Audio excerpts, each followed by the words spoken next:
In Bristol, same story with you, Lee? Yeah, exactly the same. I used to want to be a military driver. I've had sports cars all my life. Used to drive up and down the country to Liverpool and Manchester. You would not get me on a motorway now. It's just, luckily, I've moved to Bristol and everywhere's 20 miles an hour, so I can cope with that. Well, that's it's interesting. I haven't heard that argument deployed yet in favour of 20-mile-an-hour limits, but you raise a good point. But isn't it amazing, the junction between the mind and the body? So you know, something goes on inside your body, and it affects your thoughts about driving. Well, yeah, and also your thoughts can affect, you know, the other way around. I've had CBT to try and work it out, thinking, you know, have I had a crash? Has it made me sort of nervous about driving? But I haven't. It's none of that. I mean, to hear that it's hormone is fantastic. Well, in one way, but yeah, I mean, it's just really good to hear that I'm not the only one. That's the only one. My cousin in Flatmore, he's listening because she's got the same thing. Oh, really? How amazing! Yeah. Well, I mean, maybe we were just talking about it in the office earlier, and it's true that when you know, when I was a teenage boy, I learned to drive at 17, which now I think is crazily young. I obviously had a completely undeveloped risk awareness, so I would drive too fast on residential streets. And where it may be that this is the opposite. It's where your awareness of the risk is just hyper. Yeah, I think it is. I think it's sort of growing up and also, you know, experience of seeing crashes maybe, or, you know, having a close one, and then realising actually it's bonkers to drive at 70 on the motorway. So I can drive on single lanes, absolutely no problem. Sometimes some dual carriageways catch me out. I'm like, oh, I've got to slow down and, you know, stop. But yeah, it's a really horrible feeling. Thank you, Lee.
Says 2 years ago I left my old job and I did my Class 2 licence, and when I first started driving I used to get really anxious, got really flushed and panicked.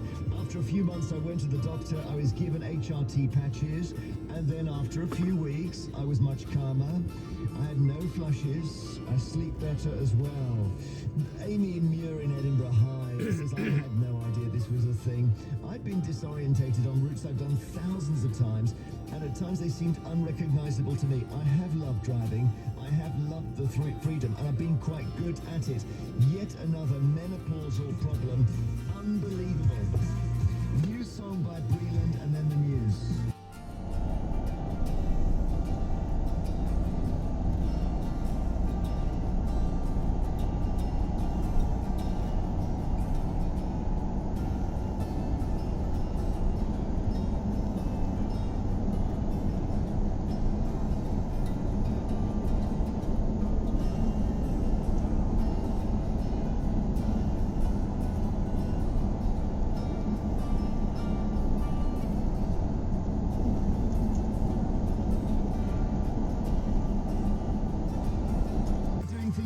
cowboy don't.